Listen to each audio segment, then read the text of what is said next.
Good morning again, grade 4. Today we're going to continue our lesson, Our Roots, the Culture of the Early Filipinos. Yesterday we talked about the early Filipinos and the arrival of migrants and their way of life and the three classes of barangay. Do you still remember what they are? Can you write them on your notebook? Okay, come here, let's start. On the next slides, I will show you pictures of the different clothing and adornments of the early Filipinos back then. Please take note of them. This is kangan, a short sleeve shirt without a collar.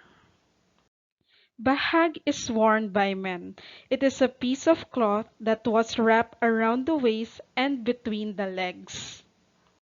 They also had a cloth wrapped around the head. It is called putong or the headgear. This is camisa, a sleeve jacket. Both men and women could wear it. Apart from camisa, women can also wear saya or patajong. It is a loose skirt.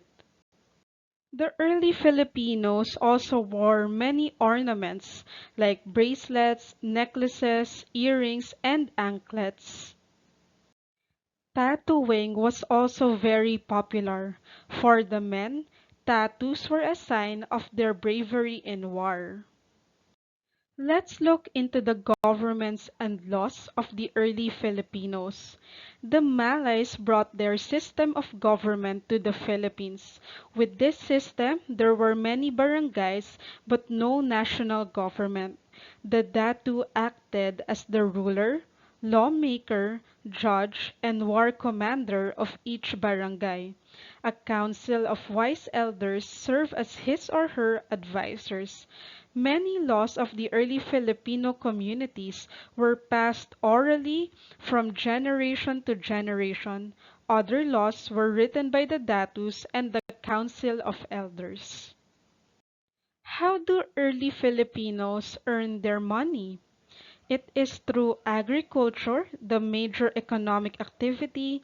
They planted crops like rice. They gathered fruits like coconut and banana. They also raised chickens, pigs, and goats as their main source of food. Communities living near rivers, lakes, and seas were engaged in fishing. Even before the Spanish colonizers came, the Filipinos were also mining minerals such as gold, silver, and copper. They were already making their weapons, utensils, and ornaments from metals. The barangays traded these articles and the minerals they had mined with each other. They also traded with people from other lands, including empires and kingdoms, just like the Chinese traded with the Filipinos as early as 200 BCE. Historical records shows that Chinese traders praised the early Filipinos for their honesty and trustworthiness in trading with them. Filipinos who received goods from the Chinese reliably paid for those goods when the Chinese traders returned sometime later to the Philippines.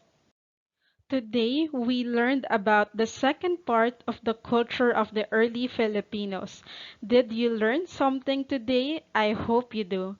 If ever you have questions, feel free to message me or leave a comment on the comment section below. Again, thank you so much, grade 4, and see you again.